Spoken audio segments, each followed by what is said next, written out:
ভাই সবাইকে বলতাছি শুধু আজকের কথা চিন্তা করে বাঁচো, কালকের সুখের কথা চিন্তা করো না, কারণ কালকের সুখ কিন্তু নাও থাকতে পারে।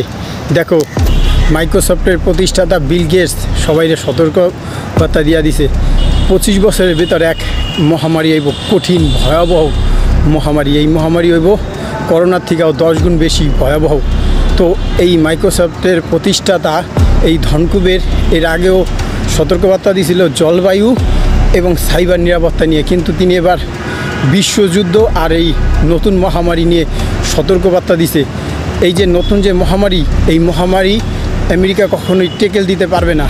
এর আগে যে করোনা এসেছিল, এই করোনাও কিন্তু আমেরিকা ট্যাকেল দিতে পারেনি। তো তাহলে এই নতুন মহামারী, এই মহামারী করোনার থেকেও 10 গুণ বেশি ভয়াবহ হতে পারে, বুঝলা তো? 10 গুণ।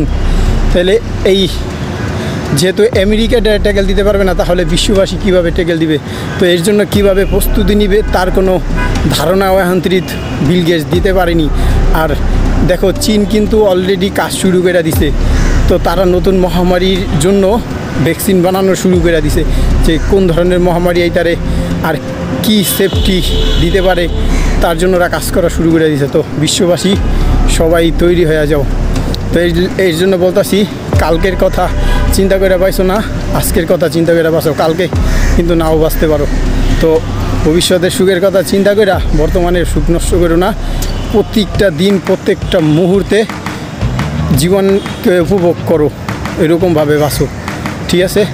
ভবিষ্যতের কথা চিন্তা করে বর্তমানের সুখ নষ্ট করো না, বুঝলা তো? 25 বছরের ভিতর কী হইতে যাইতেছে বিশ্বে, এই বিশ্বযুদ্ধ কোনোভাবে যদি এড়িয়েও যায় বিশ্ববাসী, তাহলে এই 25 বছরের ভিতরে এই মহামারীতেও গ্রাস করবে পৃথিবীকে। কিন্তু দেখতে পাচ্ছ তো সারা বিশ্বের যে অবস্থা, যে কোনো সময় বিশ্বযুদ্ধ লেগে যেতে পারে। তো বন্ধুরা, বহুত বহুত ধন্যবাদ। চ্যানেলটি সাবস্ক্রাইব করো যদি আমার ভিডিও ভালো লাগে। দেখা হবে পরের ভিডিওতে। একবার বাই।